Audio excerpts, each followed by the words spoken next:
Is agriculture profitable? 100% yes, if you do the way it needs to be done. The problem with agriculture is not. Samunnati, you said, means collective growth, prosperity and evolution. These are three characters of a mother's thought. How have you integrated this thought into you building this business? Agriculture does deserve more attention than what we give. Finally, everything boils down to the food on the table. Yes. But the reality is, what is that bridge that you had to cross, and who was there to support you morally? Because at those points of times, right, you want to pledge your house, when you want to, give up your PF. Who was there to morally say that, go ahead? it was a lot of gut feel and a little bit of stupidity as well, I would say. I want to speak about relationships a little bit here. Can you tell me about your first investor? How did they come forward? Well, when the word spread that I am becoming an entrepreneur, few people started reaching out, and I had about 3 serious conversations on the first. During challenging times, seeking inspiration from others can be a very powerful tool for personal growth. Hello, I'm Gayathri Prakash, and you are watching Brewing Inspirations by Brewing Reflections. I believe in the power of drawing inspiration from others. During tough times, I have myself turned to those close to me for guidance. But recognizing that not everybody has the support, I created this platform to share diverse stories and strategies, acknowledging that inspiration is unique to each individual. Samunnati, a word that stands for collective growth, collective prosperity, and collective elevation. But it's not just a name, it's a mission, a movement, and a challenge to the way agriculture has been treated for decades. At its helm is Mr. Anilkumar, a man who bet it all, taking a loan on his house, giving up his PF, and stepping into uncharted territory to build what is now a business crossing 10,000 crores of rupees. Samunnati isn't about loans and transactions. It's about empowering farmers, unlocking the true potential of the agricultural value chain, and proving that financial services can be humane, efficient, and transformative. Today, Mr. Anilkumar joins us to talk about his bold vision, the sacrifices along the way, and why social capital is the real currency of change. This isn't just a story of success. It's a story of conviction and revolution in the heart of India's farms. Welcome to Brewing Inspirations. Thank you so much, Mr. Anil, for joining me on my podcast. I'm overwhelmed because agriculture is such an integral part of all our lives, and yet we don't pay so much importance to that space. Starting from the beginning, Samunnati, you said, means collective growth, prosperity and evolution, right? These are 3 characters of a mother's thought. And you coming from a household where your mother took charge, there was a point in time when she took charge. How have you integrated? Have you ever thought about it this way? How have you integrated this thought into you building this business and you building this empire? Can you speak a little bit about it? Thank you, Gayathri. Wonderful to be there here on your podcast. And it's wonderful to know that you have had these sessions with such illustrious list of people, and I feel privileged to be part of this. Agriculture does deserve more attention than what we give. Absolutely. Because, finally everything boils down to the food on the table. Yes. And the aspiration that triggers, fire inside, so to say, is currently, if somebody asks about a farmer, the visual that most of us get more often than not is a field that is parched, a person sitting on the parched field, looking hopelessly into the sky, in a dilapidated manner. But the reality is, this is the person who provides food on the table. And if there is one definition of Annadatta, it is the farmer who is the Annadatta for us. So the aspiration that Samunnati nurtures internally in our hearts is, can we change the narrative where at some point in time in the near future, we say, hey, here is a smallholder farmer, and the visual that we get is Annadatta for us, and the feeling that he evokes is a feeling of gratitude and reverence. So that's what triggers. Well, yes, Mother Earth needs nurturing, and my mother has played that role in my career. When I was 8, as a family, we crash landed economically. My father lost his job, and we are a family of 4 siblings and my parents. And that's when my mother took charge and said it's her time to nurture the family. And then the journey has been an evolution from there. It's beautiful, when you say this, because Anadartha, you're saying, right? A mother does that also for us. So there is such a beautiful connection there. One thing that, I feel, I've watched a lot of your videos and, so many articles of yours I've read. I see that there is so much empathy. Empathy in how you speak, empathy in how you do things, how you look at things. Where is that empathy coming from? I don't know if I can explain that cerebrally, right? Mentally, it's difficult, but I can certainly feel. Perhaps I must confess, this is the first time that I'm facing this question.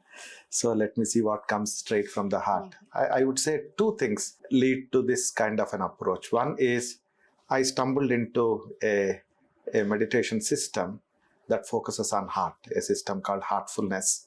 And I stumbled into this system when I was 21 in year 1993.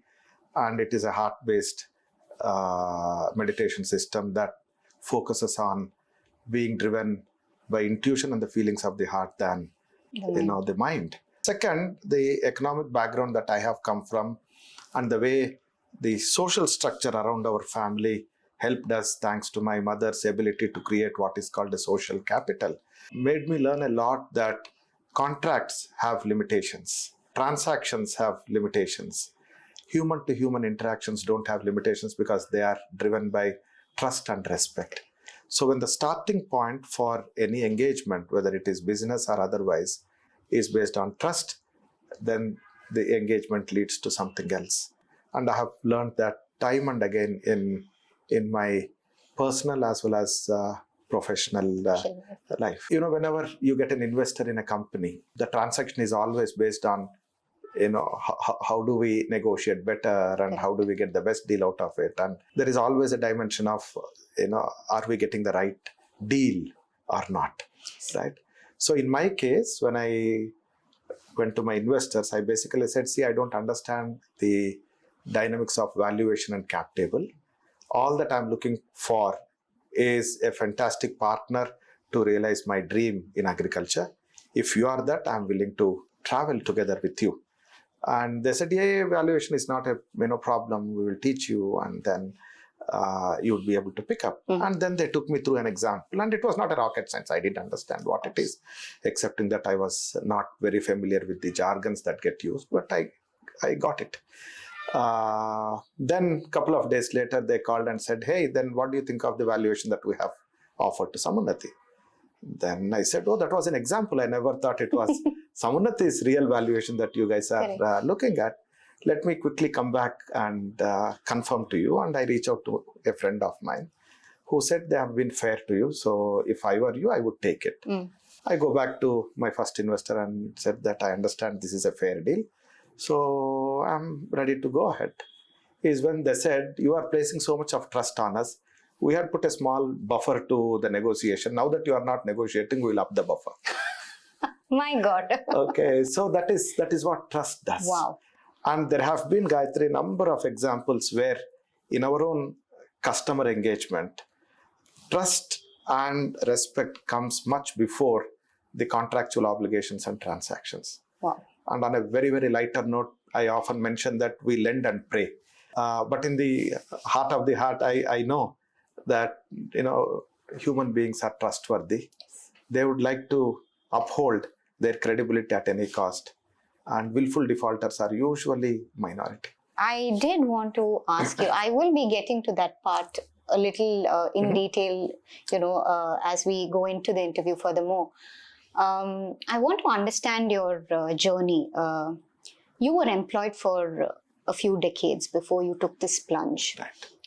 Taking this plunge must not have been very easy because you're used to a certain kind of working. So moving from an employment into owning something or running something on your own, which comes with its own set of responsibilities.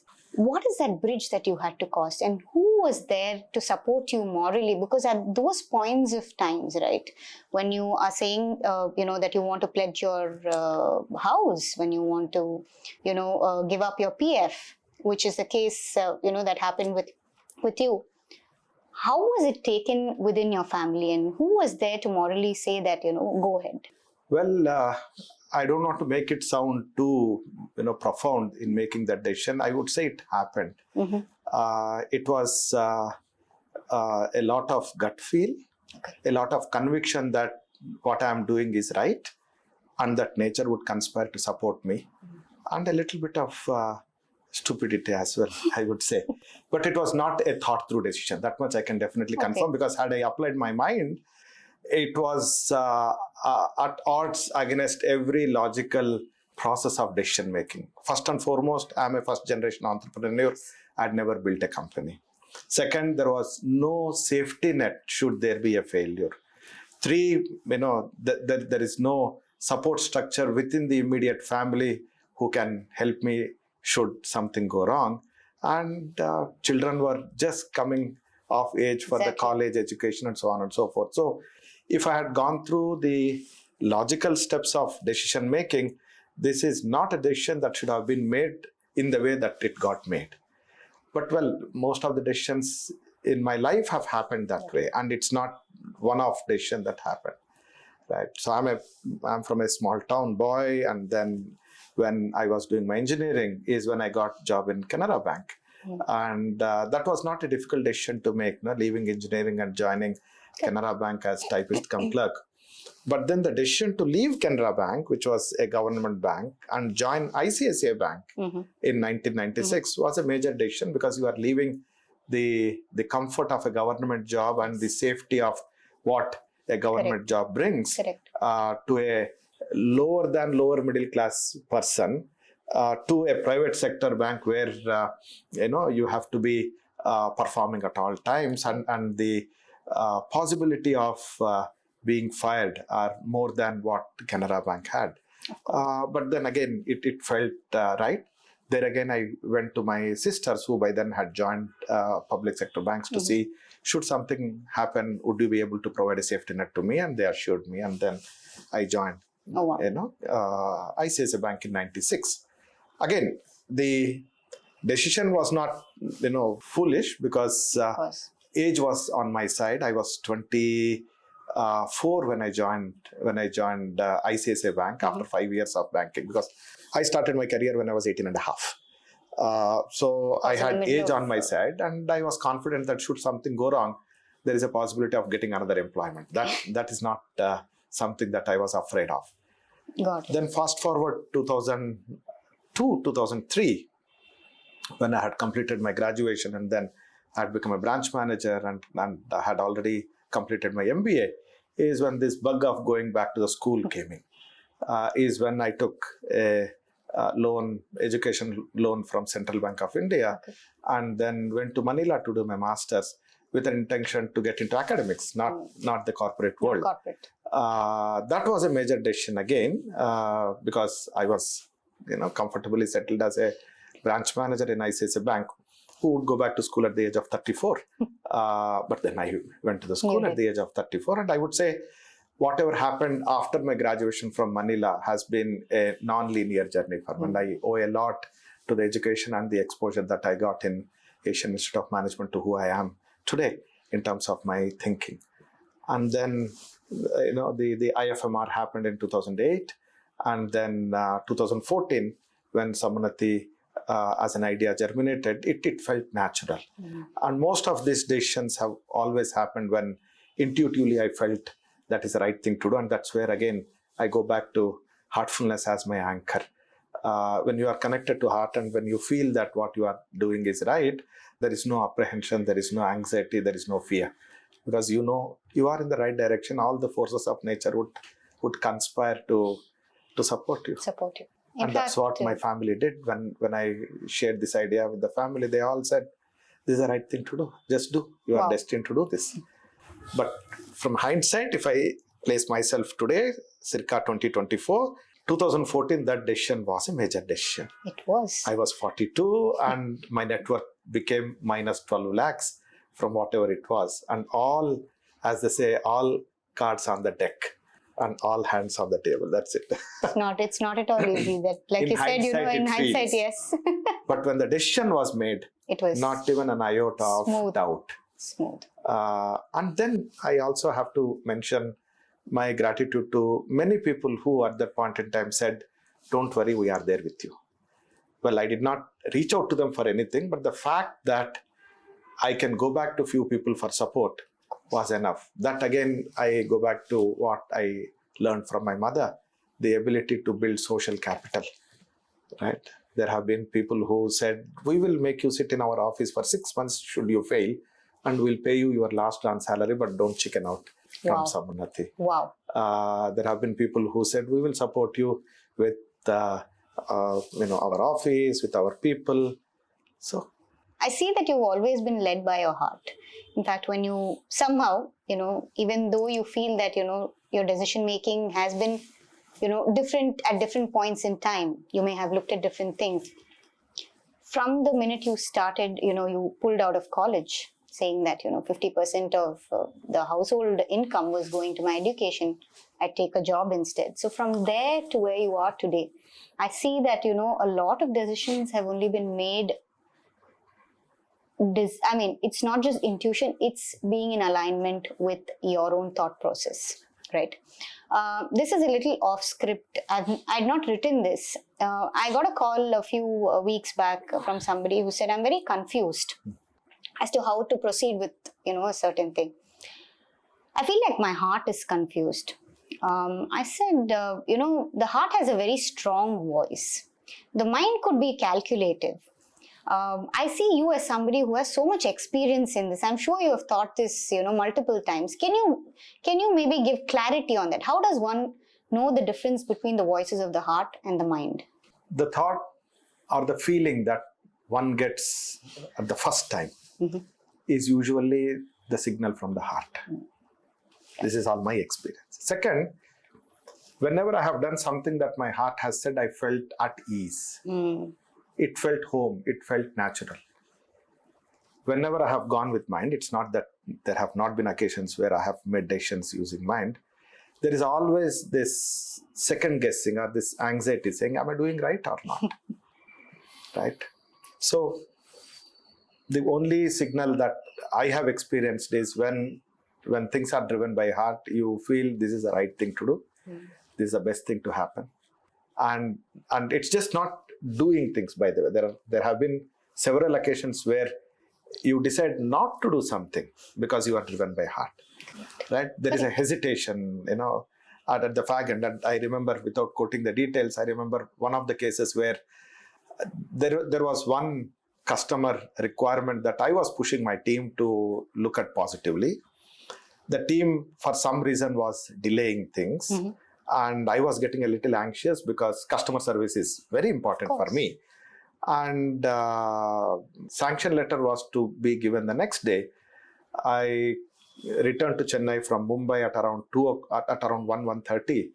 And somewhere something was bothering me to look at mails. So I opened my Outlook at 1:30 a.m. and I went through the proposal of this customer. And something was not adding up in the head. And then I pinged my colleague saying, can you discuss this tomorrow or first thing in the morning? And Pat comes a reply from him, and he was also awake. He was in Bangalore. He was also awake. And he said, Anil, we can talk now. And we speak. And he said, can I suggest? Then I said, yeah, please do suggest. Let's pause. Let's not go ahead. And that was the right decision at that point in time. Wow. So a heart is not a tool that always tells you what to do, but also tells you what not to do. And we have to pick up that signal, has been my experience, Gayathri, that when something needs to be done, you feel at ease. When something should not be done, you are restless. That restlessness should trigger something, the doubt or the anxiety or should trigger something. And if something like that happens, I usually pause. I don't rush into, including some of the responses are mails. You get triggers, right? And when there is a mail and Of course, there is an urge to react, yeah, is when the heart says, why don't you pause? So there have been innumerable occasions where I type out everything, and instead of sending, I'll put it in draft. And after a couple of days, I delete it. So, my God. So, moving into, your work, or, in general, I would say that banking, if you say, or, a financial institution, a lending institution, when you hire, in the stream of hiring, I would say that emotional intelligence is most probably used in marketing and sales, mainstream. And from what you are talking about, Samunnati, I feel like that flows from the top to the bottom. How do you differentiate? Because mainstream, when you say marketing and sales, it stops at that. It doesn't flow through their products, nor does it flow through the collection. A lot of people are in debt and they're struggling, but there is no empathy in the end. Emotional intelligence is not used at that point. How do you look at it? As an industry, as a finance industry, I wouldn't say agriculture specifically, but as a mainstream or just a financial industry, how do you look at this? First and foremost, Gayathri, the starting point for me as a banker is, what are you building? Are you building a business or a partnership? And there is a distinction in my head in both. If you are building a business, it means it is transactional, and the dynamics of business where you have to be careful about what can go wrong supersedes every other arrangement.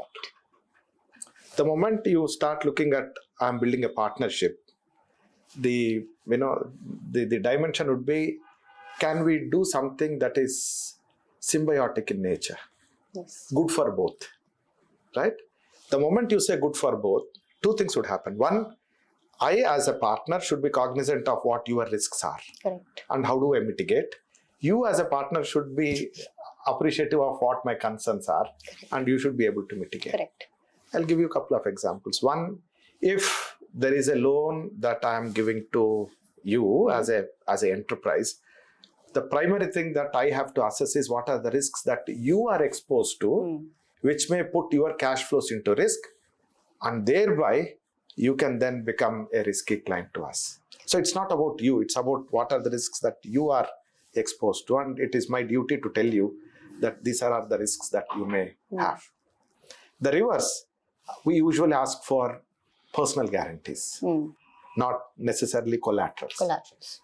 And 99% of the people who give us personal guarantees, their net worth would not be what the loan that they are giving. Correct. So they would ask, why are you taking my personal guarantee? And it is a commitment. It's a signal that I am committed to this partnership. And we transparently tell them that this is a signal that tells us that you are committed.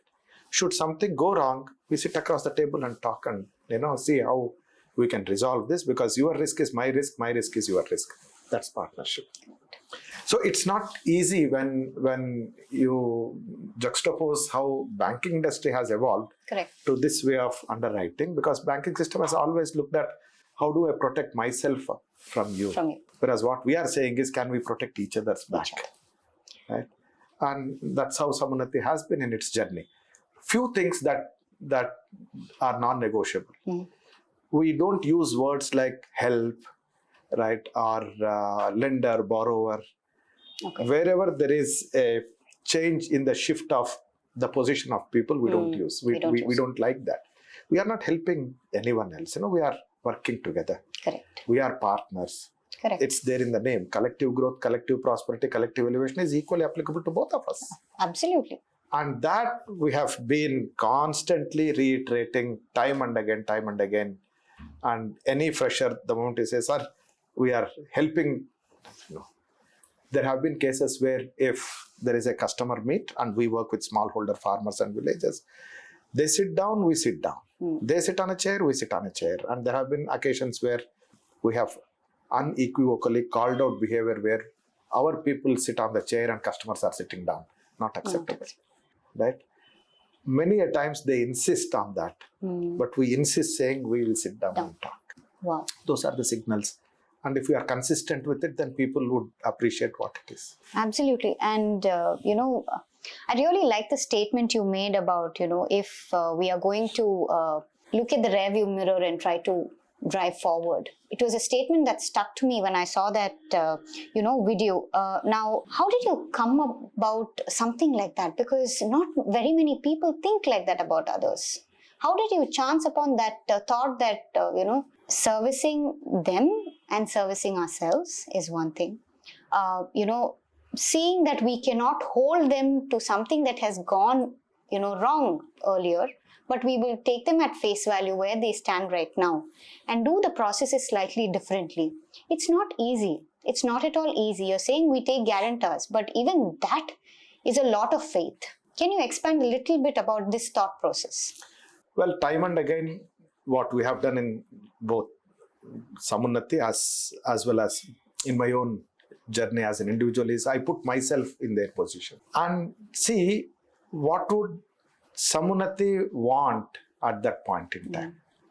Just as an example, when I got my first check in 2015, my first investment, all that I had was the social capital and a track record of having built something for someone else. If my investors had seen the rear view mirror, would they have funded Samunnati? No. Right? Time and again, I tell my team members, imagine in 2015, 2016, 2017, if they had insisted on whatever we are looking at insisting from our clients and customers, would we have got money? Because if you see, Samunnati is the first entity that said we will focus entirely on agriculture as a NBFC. Lending to agriculture by private entity and exclusively is a combination of all the oxymorons, all opposites, right? Two, we also said we will do working capital and not term loan because almost all the NBFCs actually do the term loan because it's easier. We said no, working capital. Why? Because working capital indeed is the constraint that the value chains have. By removing the working capital constraint, you can make the agri value chains operate at a higher equilibrium. And that is what brings value to the clients, which are smallholder farmers. So we put ourselves in the shoes of the customer and then think as to what if somebody had insisted on what we are insisting with the client today from Samunnati or off Samunnati when we were in that stage. What do we do about it? That makes things very, very clear because there is no ambiguity when you put yourself in the shoes of the client. And most of the surrogates that we have, basically bank statements, tax returns, and the track record for the last 3 years, they are all indicative of what they can do further. But the space that we have chosen to be in, which is agriculture, more often than not, you don't have those statements to look at. You have to basically triangulate a set of 2-3 data sets and then get going. And this is where our underwriting, there is an underwriting. It is a scientific process of underwriting. It's not that we just, spray and pray. That's not what we do. But the process is non-traditional. So we leverage the social capital and trade capital of players within the agri-value chain. And we align the incentives for them so that it becomes a collective partnership to be able to do that. And the risk is mitigated through building mitigants for them. That's amazing. In fact, one of the things I wrote, I kept rereading the questions again and again. And I was thinking about your interviews. I said, if this is the case, this is how Samunnati is run, that means a lot of people will be empowered in certain ways. And I think the way that you just suggested what you do and how you empower people in between, make them responsible for certain things to happen. I think it's phenomenal. It's just not trust. It's also trust that creates that sort of responsibility. So a lot of it banks on that. Can you tell me, Mr. Anil, how did you get this sort of a value? Of course, there is an underlying, scientific, method that you have chosen to go about. But from top to bottom, right? How have you ensured the vision has percolated? two, three things. One, my own baptism into banking happened in a rural branch. So as a 18-year-old, as a teenager, I would say I have seen the power of finance when applied to agriculture and low-income households, what it can do. And I come from such a background, so I know what it means not to have money. So I can relate to the life a little bit in that dimension. Right. When it comes to Samunnati, the first thing that we do, even before somebody comes on board, and this is especially true for the lateral hires of senior people, is we take them to our clients. And the non-negotiable for us is, do they resonate with the client and do they resonate with Samunnati's approach? The professional could be God's gift to mankind in terms of aptitude. But if they don't resonate with our client segment and our approach, then it's a red flag. We would not proceed further. The reverse is true. Someone who has a reasonable aptitude, but the best aptitude to do something meaningful is always welcome. But at the same time, the idea is not to look at this as a favor that they are doing to the people or to the organization. No, we don't want people to come with that kind of mindset as if they are the candles and sacrificing their career. No? There is a huge business that can be built by building value. Correct. So there is this term called obliquity, if you are familiar with. Obliquity is, I would suggest just take a look at it. Obliquity. And I thank Dr. Nachiket Moore, who introduced this concept of obliquity to us in 2005 when we were with him in ICICI Bank. Obliquity is, goals are best achieved when pursued indirectly. Right? And there are beautiful cases to validate that. And the guy who basically brought this concept is John Kay. There is a Harvard business case on that and a beautiful book. You may want to go through it. And what that says is, look at people as, the ultimate beneficiaries, but your goal is to make things efficient for that to happen.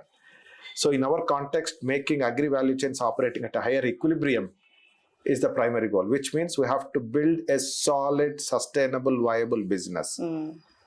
Thereby, the goal of making markets work for smallholder farmers gets achieved indirectly. And we have seen that happening in multiple value chains. Multiple value chains. When you align the incentives, people would want to share. And we saw it happening in very early days of Samunnati, where we were working in dairy as a value chain. And if you are familiar with dairy as a value chain, there is a milk aggregator. There are milk, farmers, farmers who have milk animals, and there are the dairy units, the chilling plants. The aggregators collect milk and supply to the chilling unit. They make anywhere between 1 rupee 50 paise to 1 rupee 75 paise per liter in this aggregation. Right? On an average, they make about, they collect about 200 liters per day, which is say 1 rupee 50 paise. It is about 300 rupees per day is their income. Now, the value per liter of milk is determined by the market. Where they can make more money is when number of liters go up, right? When the 200 liters become 400 liters and 500 liters is when their income levels go up. In order to increase their collection of milk, they are expected by the farmers to participate in the capital creation, which means every new cow that goes into the family where you are collecting milk, 10% of that is usually contributed by the aggregator.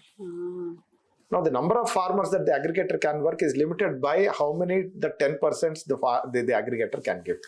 Now, you see the lower equilibrium? However, the aggregator is the guy who knows who is a regular customer, who is a credit-worthy customer, which is the processing unit that pays better.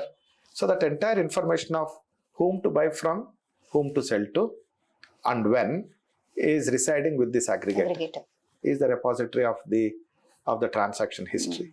So we built our model keeping the aggregators incentive in mind, where we said this 10% that you have to contribute, what if Samunnati comes and contributes the whole loan?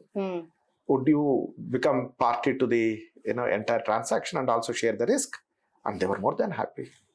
Now the 200 liters then became 500 liters, 700 liters. That's normal. But what we saw, which we did not anticipate, was when it became 500 liters, they were not looking at 500 into 1 rupee 50 paise, right? Which is 750 rupees, right? They started passing on a 25 paise to the farmers. Wow. Now they started looking at 500 into 1 rupee 25 paise, 700 liters into 1 rupee. And their incentive now was to make sure that the additional milk comes to them and not necessarily 1 rupee 50 paise as the margin. Wow. That's what Fantastic. obliquity is. Obliquity in action, so to say, that you increase the throughput, then the value would percolate downstream automatically as part of the business logic, not kind heart. It's fantastic. So we spoke about obliquity. That's a beautiful word that you've introduced me to. Going into the value chain, anything you take, workforce is a big part of any value chain, right? Have you ever thought about helping the next generation of farmers, next generation of agriculturalists by way of funding for agri-education or training in this particular sector? Because I feel like that is a big part of what is to also come next. Have you ever thought about it, Mr. Absolutely. In fact, I'm one of the big proponents of mainstream young talent coming into the agriculture. And one of the frameworks that I often share in terms of timing is what Adi Shankara had mentioned long time ago. It's difficult for three things to come together. One is the human life. Right. Second is the inquisitiveness to know why I'm born. And third one is a capable master who can guide you to get the answer for the second question. He says, Durlabam, Durlabam, Durlabam. It's impossible to have. When you have all the three, please do it. Right? So that moment I see in agriculture today. Right? First and foremost, there is a huge policy thrust towards technology and agri space. Right? There are many incubators that have come up to support entrepreneurs who want to do something in the agri space. So the ecosystem is ripe, so to say. Yes. Second, there is an inherent risk-taking ability that we see in young professionals to do something that is not traditional. Yes. Without any bias, the propensity of people to look at engineering and medicine has come down significantly to people who would like to take a gap year and try out something. Something, yes. Right? And that trying out something means ability to take risk. Correct.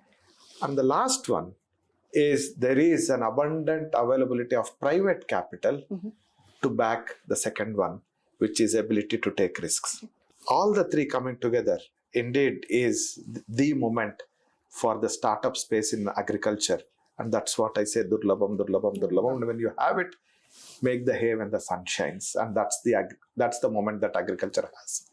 So Samunnati has been an ecosystem player, and we believe in the value of collaboration. We believe that collaboration is a virtue. And a space like agriculture cannot thrive with only one or two entities pushing the cart. Correct. Everyone should come into the foray to do it.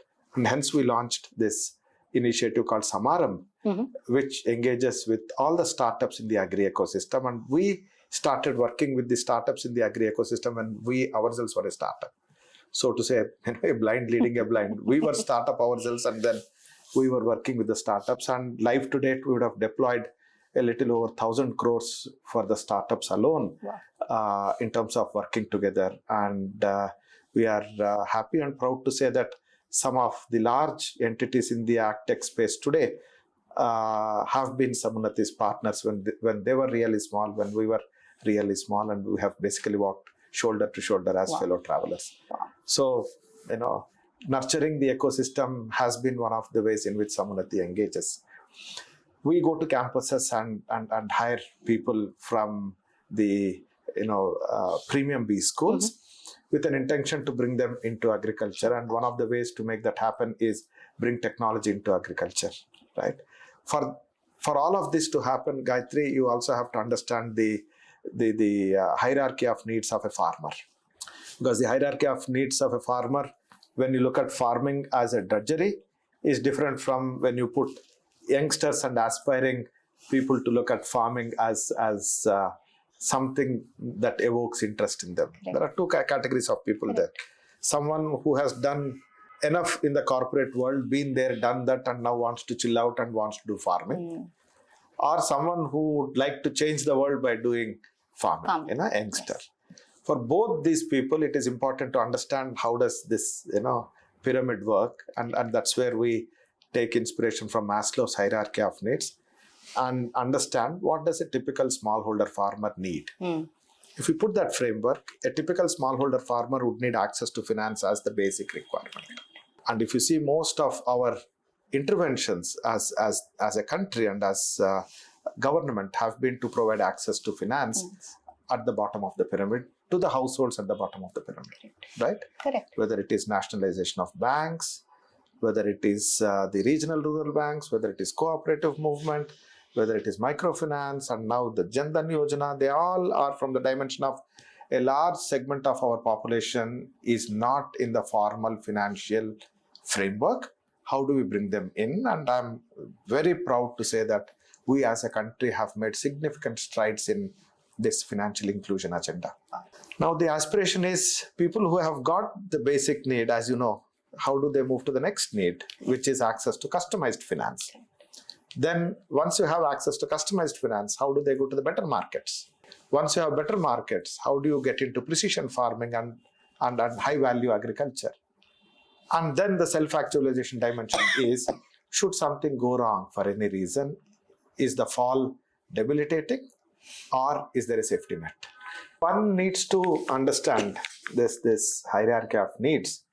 And if we are able to explain this to them, that one, you have the ability to take the risk. Second, there are opportunities that you can harness. And three, there are enough safety nets. Then the entrepreneurship by youngsters in agriculture would become a natural extension.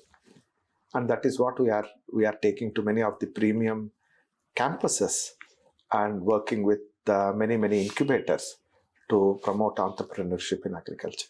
That's amazing, because I feel that there is a need for the urban population to understand that this is a key, industry that has to thrive. Because going forward, even today, the amount of demand we have for food, we're only seeing the end of that chain where we order from a Swiggy or a Zomato, but we don't see how, the whole thing comes forward. In your experience, Mr. Anil, and in the recent times, when you say that you go to multiple campuses, you meet people, what do they think about agriculture? What do they think about this industry?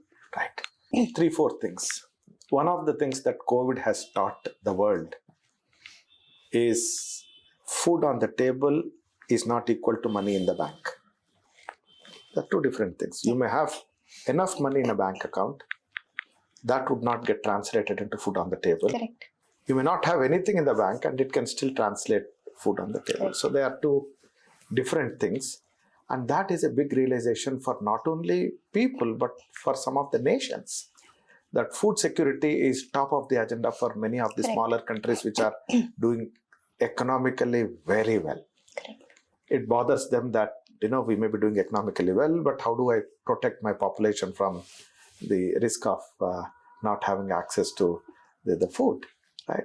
So we see something similar in many of the youngsters, where the aspiration is, how do we tame this value chain called agriculture and food? And that's why you see a proliferation of the farm to fork, the D2C, and the urban farming, the soilless farming, the vertical farming. And mushrooming of many of the traditional ways of food preparation and consumption. Then this entire thing around organic and microgreens, and you see all of that.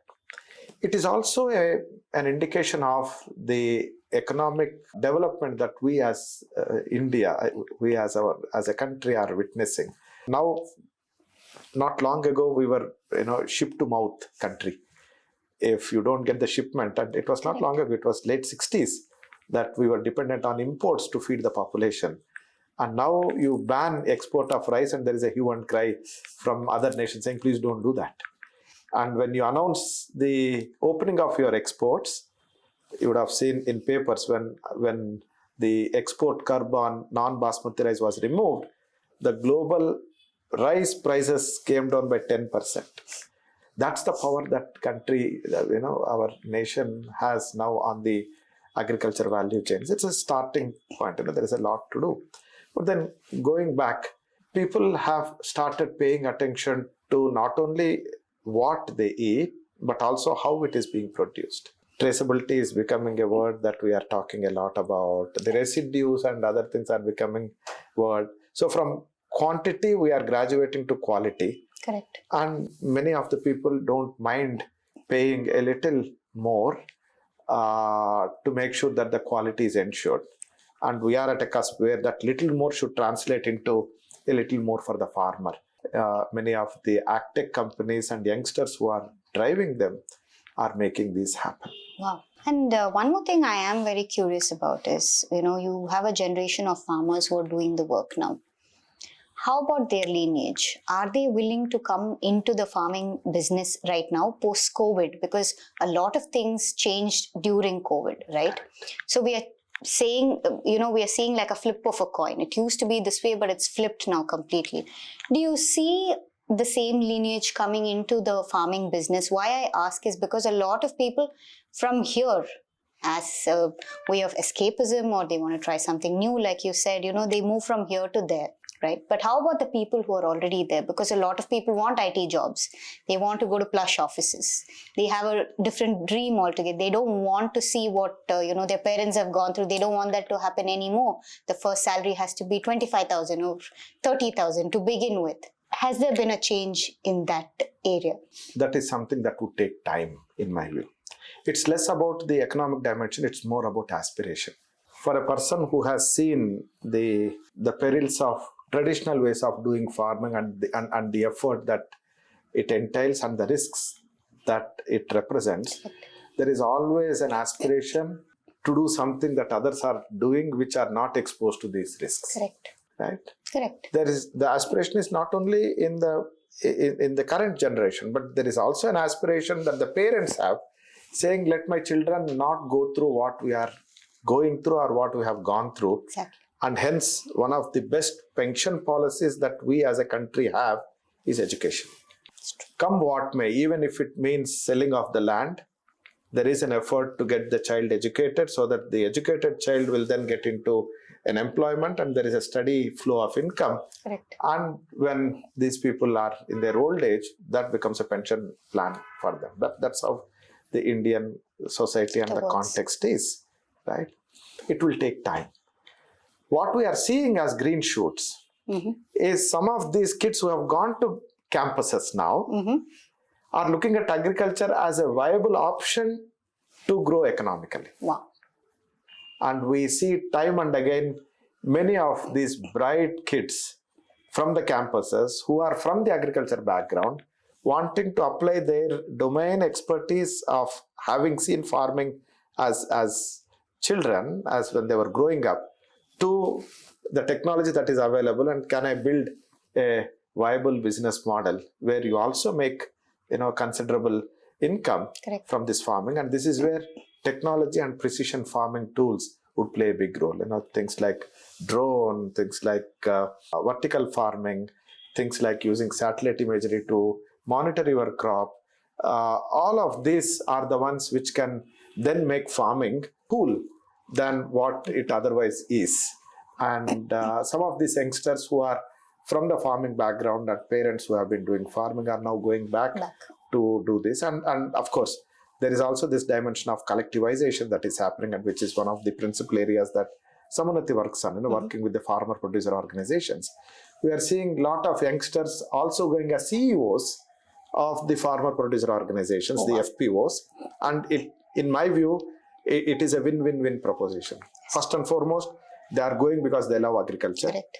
Second, they are going because the title is a CEO and COO, and which is aspirational. Correct. Three, they can actually up the talent quotient Correct. in the FPOs, and hence the the profile of the FPOs now is changing, and they are becoming more institutions. Absolutely. That's what we are seeing. That's fantastic. See, this segment particularly I wanted to speak about in detail because I see that many people have interest. For instance, I am somebody who's always told because my in-laws have a lot of lands, agricultural lands. I keep telling my husband, sometime in our life, I think we should start looking at that because that's what brings food to the table, not just to ours, to many, but there needs to be a starting point. How do we do this? Is this a good space to be in? Correct. So I want to know, it may be a very broad question, maybe not specific at all. Is agriculture profitable? 100% yes, if you do the way it needs to be done. Having spent 27 years of my 32 years of work life in agriculture and with the rural communities, the problem with agriculture is not the activity per se. And one of the biggest realizations that I have had is the problems of smallholder farmers is the same irrespective of where they are.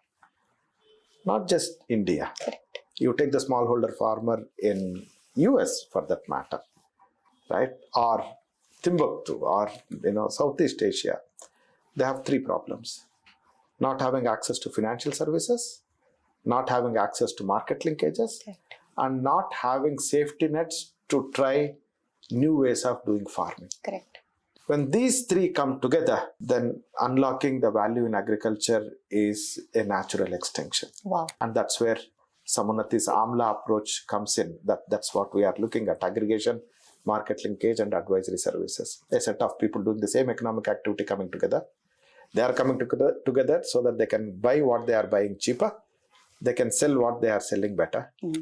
And hence working capital becomes an integral part of it. Of course. Then advisory services, how can we do what we are doing better?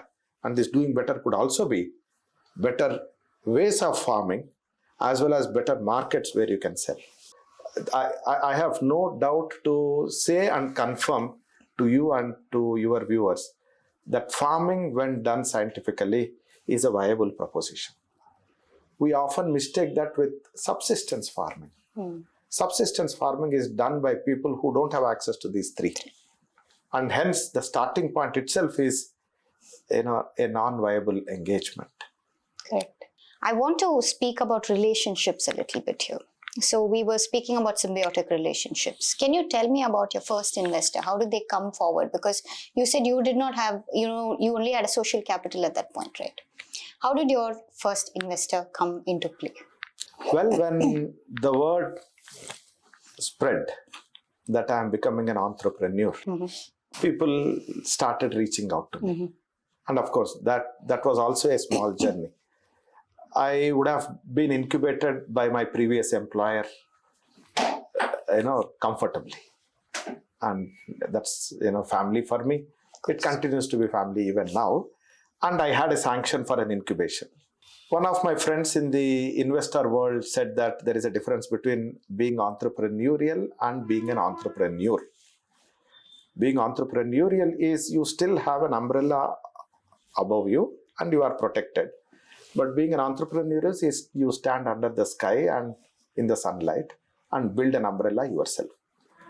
Something led to thinking that maybe I should try that and want to be an entrepreneur is how what you mentioned earlier, taking a loan on my house and my PF money, all that happened.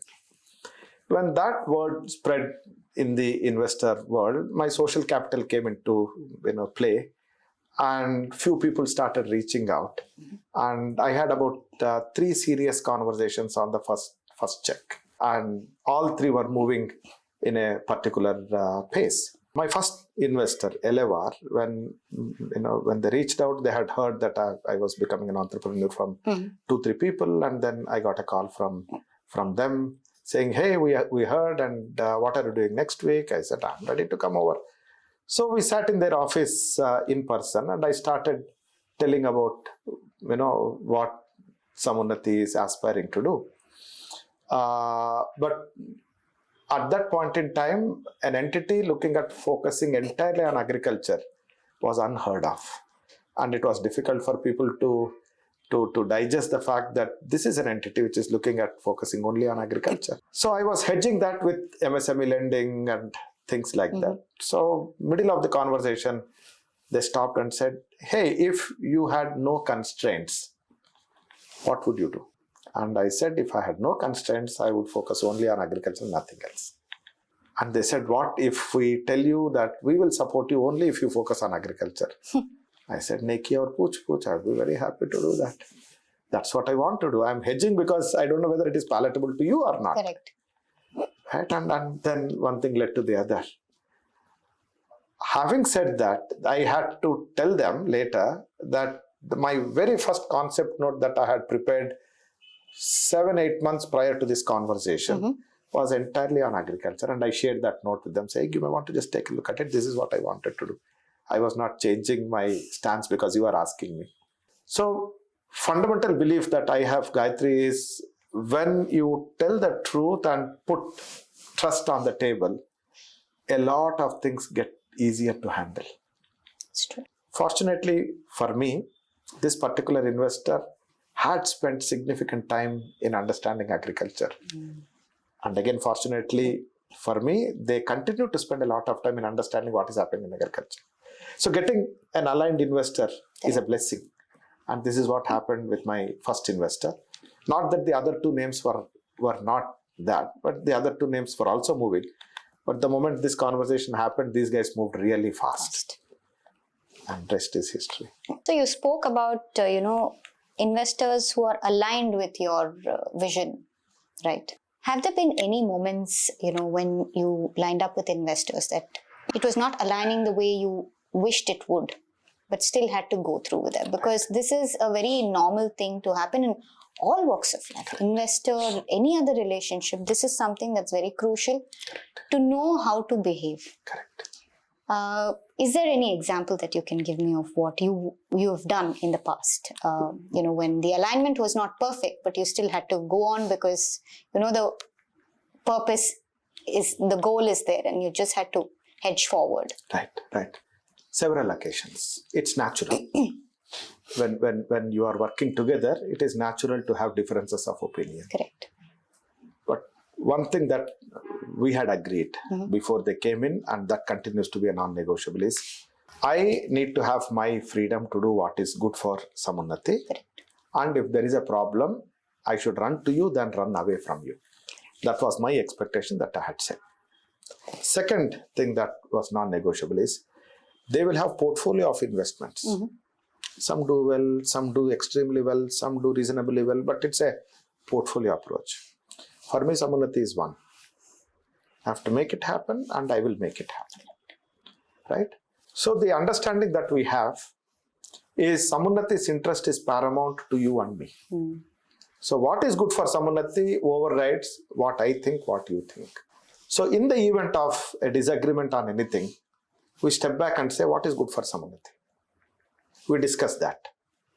And at all times, when you put the organization as paramount, it becomes apparent in terms of which direction to take. It's not about who is right, who is not. Correct.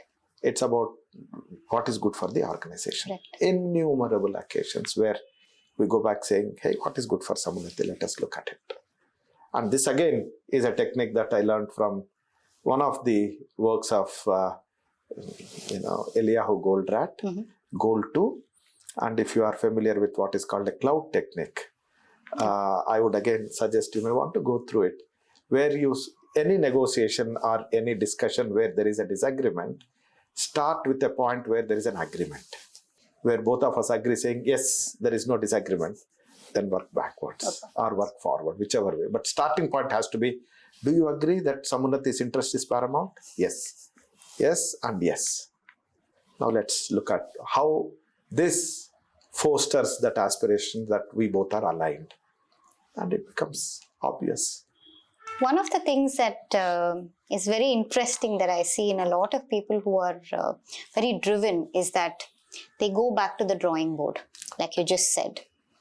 But again, that's something that you have to keep reminding yourself of constantly. Otherwise, you will not go back. In the middle of a negotiation, in the middle of in the middle of trouble, or in the middle of losing your way, going back to that drawing board, seeing why you started something is so important, right? This is a question I've asked, several people. How do you go back to that drawing board? Well, there are 2-3 ways in which we do that. First and foremost, the starting point is that we don't have answers for everything. Correct. And hence there is no rigidity to the approach. The rigidity is to the purpose why we exist. Correct. Right? Correct.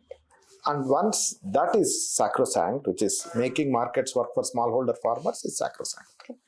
Making agri-value chains operate at higher equilibrium, which also means we don't disintermediate, is sacrosanct. Fix that. Rest would become more, flexible in terms of a left here, a right there, and a U-turn here. You will still be able to move forward. One of the ways where we keep reinforcing ourselves with this non-negotiable, purpose is go to the clients at regular intervals.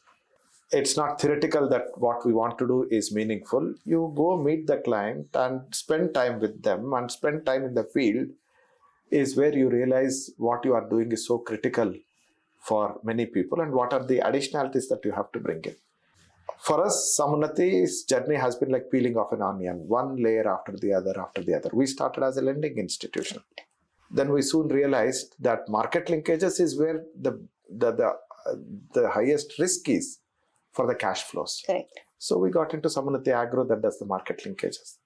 Then we realized that when you are working with collectives, their institution building is critical because the scale of Samunnati is directly proportional to strength of the institution, right? Correct. So we got into Samunnati Foundation where we do the institution building and we set up Samunnati, FPO Academy and so on and so forth, right? And then we realized why marketplaces are important for the players in the agri ecosystem to come together.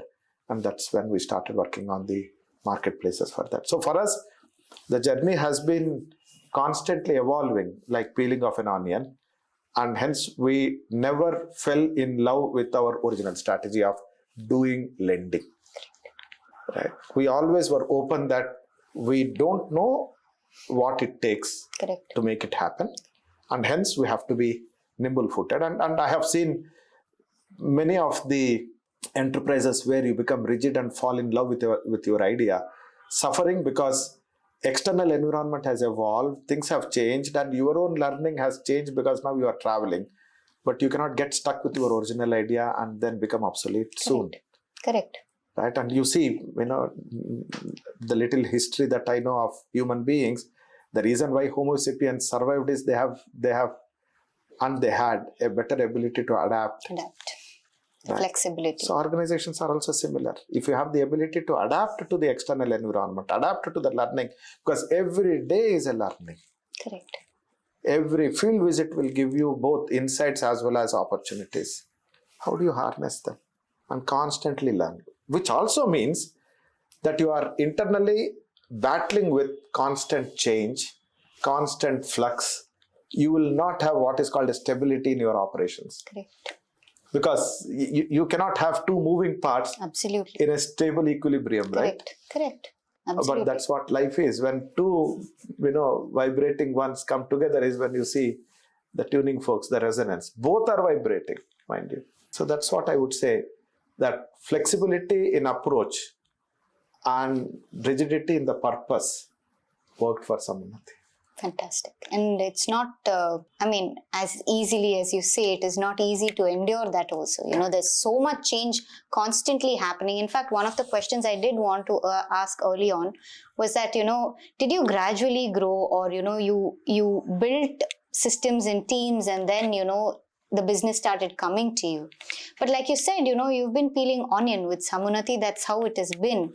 And the other question I did want to ask you was about mainstream banking and, specialized, financial institutions like, it's an NBFC, but you do working capital, right? So these come together in Samunnati.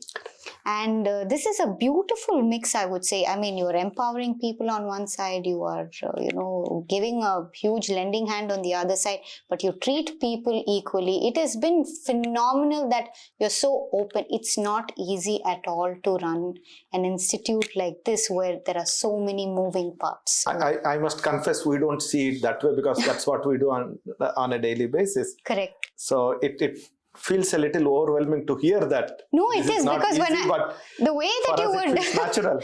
The way you were saying it, I felt like, see, you said when your purpose is rigid and the rest of the things are, flexible, it works. But people come with the rigid idea that this is what I want to do and this is how I will do it. That's where you hit that breaking point. That's where things don't work out. It's it came so naturally for you. You didn't even think twice to say it. So which means you're doing it on a day-to-day basis. But from a bird's eye view, it is something phenomenal because companies fumble when, things like this happen on a constant basis. But if they did not have the purpose in mind, it's not easy to do this. I mean, with whatever little experience, with whatever little I've seen, I feel like this is something that is phenomenal that you've created. This takes me to the next segment, Mr. Anil, about the spirituality, because I know that this is not possible without a backing like that. Can you tell me about your spiritual life, where it started, what it has made you today, the person you are? Well, I would say that the heartfulness practice that I have been fortunate to have is the anchor around which my entire life has got weaved, so to say.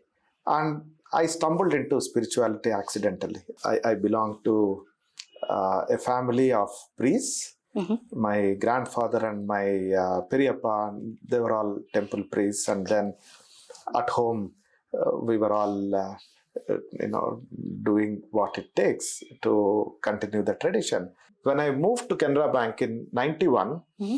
is when, I had this migraine when I was a little boy, and that continued with me for some time. And in order to address the migraine, I got into one of the yoga practices. And then that led me to Chinmaya mission for a few months. And then I did my Vipassana for some time, and all of this happened for 6 months. Okay.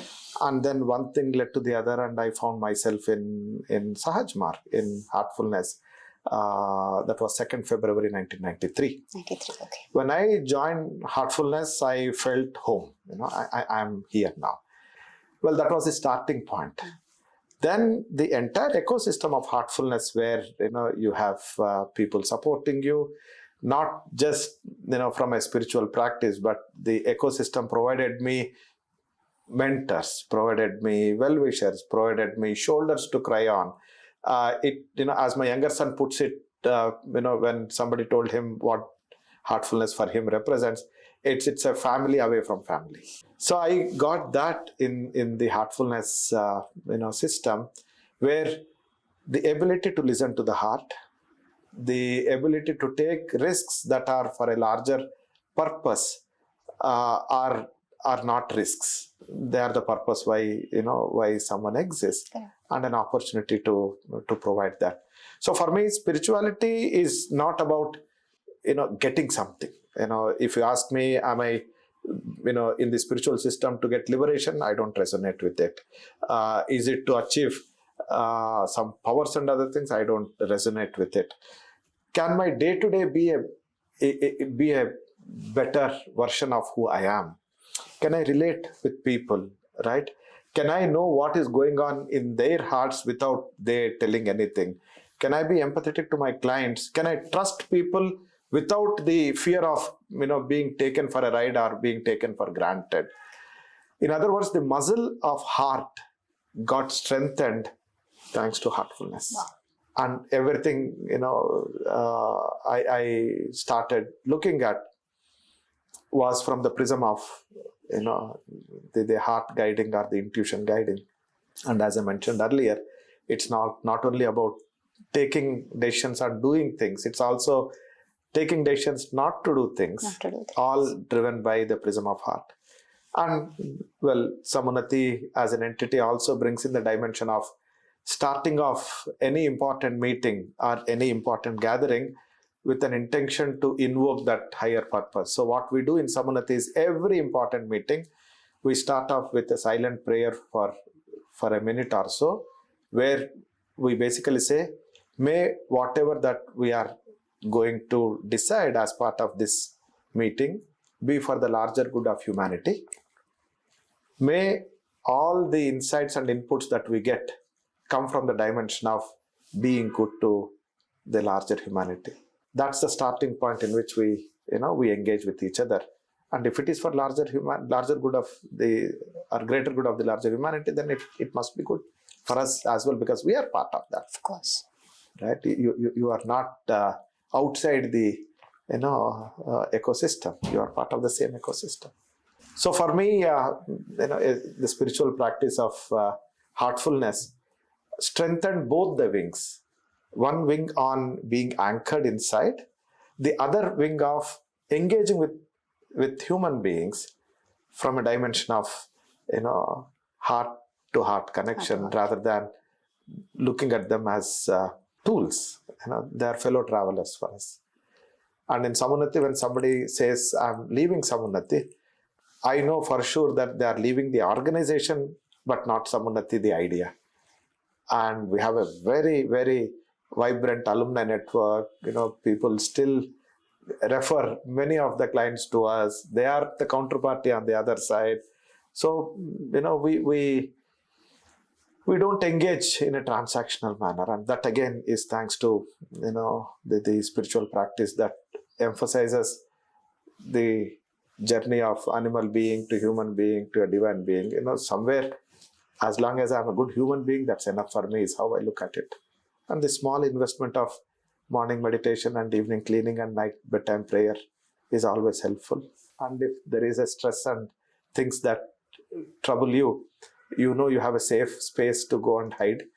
So sit with eyes closed for a few minutes and you are good. Yes, it's fantastic. One question, as you were saying this, I was thinking, when you look at somebody, what is the first thing you think about, or what is the first aspect you notice about them?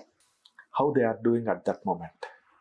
Time and again I have picked up when they are agitated, or something is bothering them, or they are stressed, or they are vibrant and looking forward to. We start with that. If it is a stranger, I start with knowing the person. The first thing that I do when I sit in a car is ask the person where they are from, what's the family, connect at a human level. And then from then onwards, I connect them more with their name. When I go to a restaurant, the first thing that I see is their name, because usually the name tags are there, and address them with their name to begin with. Get to know where they are from a location perspective. And if it is a location that I'm familiar with the local language, start talking to them in the local language. So for me, a human connection is important. Pivotal. Yeah. Fantastic. And there is also another ritual that we have in Samunnati, where anyone who comes to the office for the first time gets one of the nice books as a token of our appreciation of having taken out time to visit our office. Oh, wow. And that book depends on who they are, right? If a youngster comes, then something around the tales from our Puranas on the CEO lessons and things like that. So you have a set of books kept always. And one standard book is, of course, the Heartfulness book that we give, Designing Destiny or Wisdom Bridge.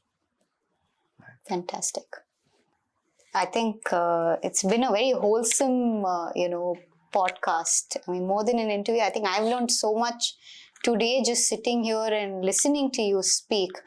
One last segment which I've not prepared for, but I normally do. I normally prepare for it. I wanted to keep it open to what we were,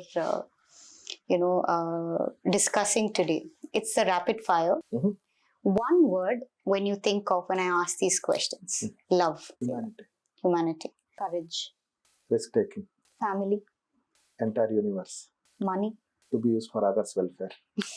And I think that would end our, I don't want it to end, but I know you're also pressed on time. But wonderful, Ms. Daniel. Thank you so much for taking the time out. It's a great honor that, I got to meet you and spend some time with you today. No, it's my privilege as well. Thank you for taking out time to have this podcast. I must confess that I have learned a lot on Samunnati's journey and what made it happen thanks to these conversations, because you did not give questions in advance and it was, just sharing the experience. But I'm glad we had this chat, and thank you for that. Thank you, Mr. Anil. Thank you so much.